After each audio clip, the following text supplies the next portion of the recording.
The scene in the movie Armageddon of asteroids crashing into our planet is not that unrealistic. NASA launched a spacecraft called DART into space on November 24th to impact an asteroid as a test.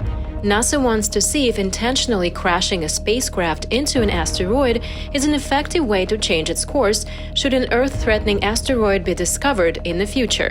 The DART spacecraft will intercept a double asteroid system between September 26 and October 1, 2022, intentionally slamming into the Moonlet body of the system at roughly 6 kilometers per second.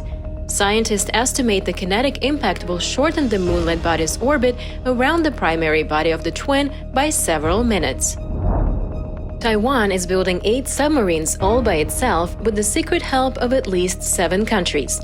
On November 16th, Taiwan's Navy held a keel-laying ceremony for an indigenously built submarine prototype to signal the completion of the vessel's first construction phase. Reuters reports on November 29th, under the threat of China, our indigenous defense submarine program had been through a secretive long journey.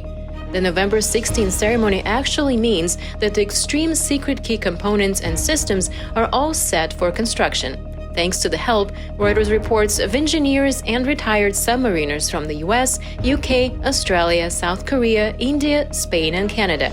They are secretly recruited under their government approvals. The United Nations signed a deal with the South Korean port city of Busan on November 18th to build the world's first floating city on Busan's coastline.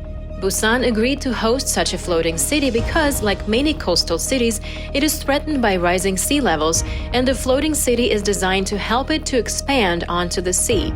OCEANIX, the company that designed the floating city, said the whole process would take a total of 3 years, so it expects to see the prototype in the water by 2025. The basic concept of design for the floating city will be based on a collection of hexagonal platforms that float on the water. The project's designers envision a flood-proof city that produces its own food and water.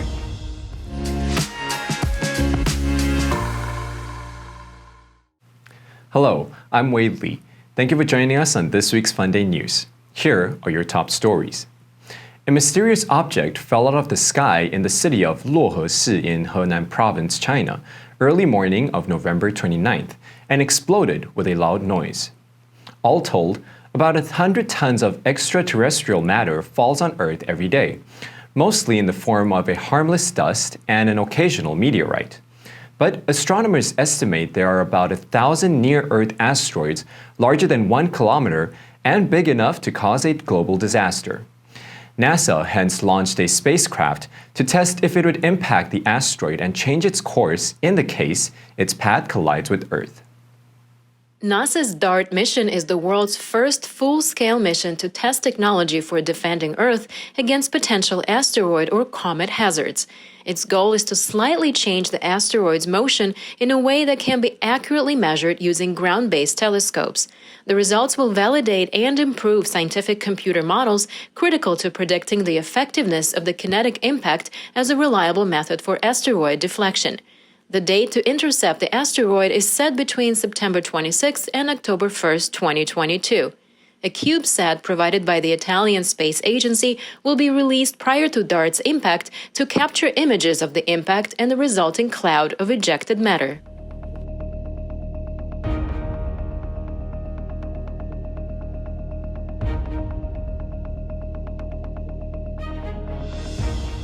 The target of this mission is the Moonlet Dimorphos, which is the small 160-meter minor planet moon to Didymos, the larger asteroid. Other than the image captured by the CubeSat, roughly 4 years after DART's impact, the Hera project of the European Space Agency will conduct detailed survey of both asteroids. It'll particularly focus on the crater left by DART's collision and a precise determination of Dimorphos's mass. DART's single instrument, the Didymos Reconnaissance and Asteroid Camera for optical navigation, will turn on a week from now and provide first image from the spacecraft. DART will continue to travel just outside of Earth's orbit around the Sun for the next 10 months until Didymos and Dimorphos will be a relatively close 11 million kilometers from Earth. The DART spacecraft will achieve the kinetic impact deflection by deliberately crashing itself into the Moonlet at a speed of approximately 6.6 kilometers per second, with the aid of an onboard camera, named Draco, and sophisticated autonomous navigation software. The collision will change the speed of the Moonlet in its orbit around the main body by a fraction of 1%, but this will change the orbital period of the Moonlet by several minutes, enough to be observed and measured using telescopes on Earth.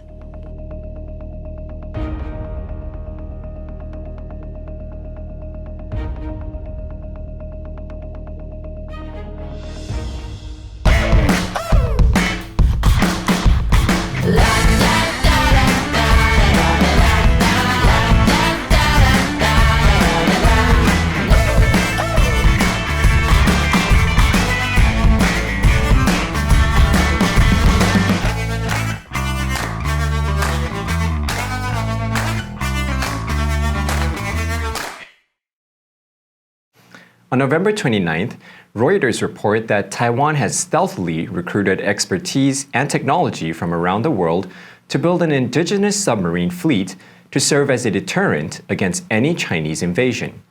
Risking Beijing's ire, defense companies and engineers from at least 7 countries are helping the diplomatically isolated Taiwan.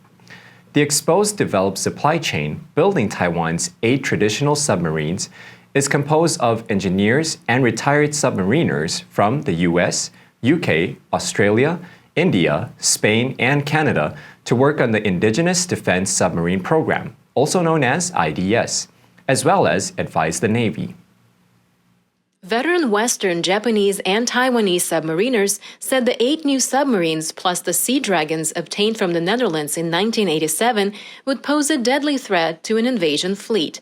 When armed with powerful torpedoes and anti-ship missiles, these vessels could attack the convoys of troop transports and warships that China's military, the People's Liberation Army, would need for any landing on Taiwan. Media reports that the vessels would also be deployed in the deeper waters east of the island. That would help keep open ports along Taiwan's eastern coastline, which is furthest from China, for resupplies in a conflict.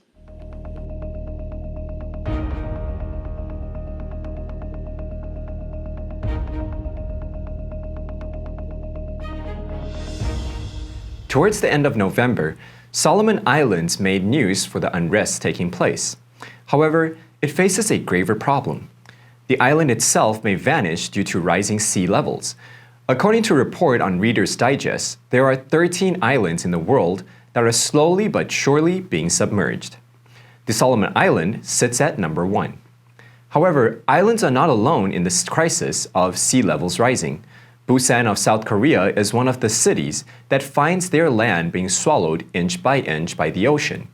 With the help of United Nations and a creative design company, Busan will extend off its coast to build the world's first sustainable floating city prototype.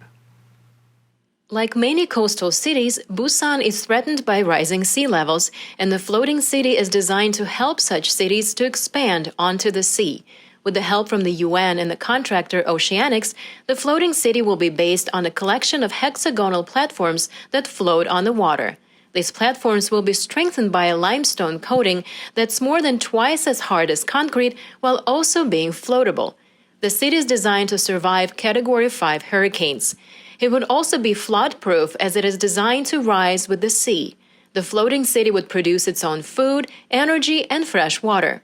Cages underneath the platforms could be used to house scallops, kelp, or other forms of seafood, while aquaponic systems could use waste from fish to fertilize plants. OCEANIX says the whole process would take a total of 3 years, so it expects to see a prototype in the water by 2025.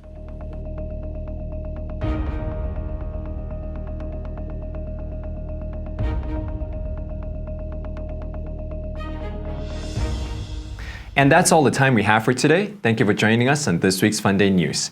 Let's make every day a fun day. I am Wade Lee, your host, and I will see you next time.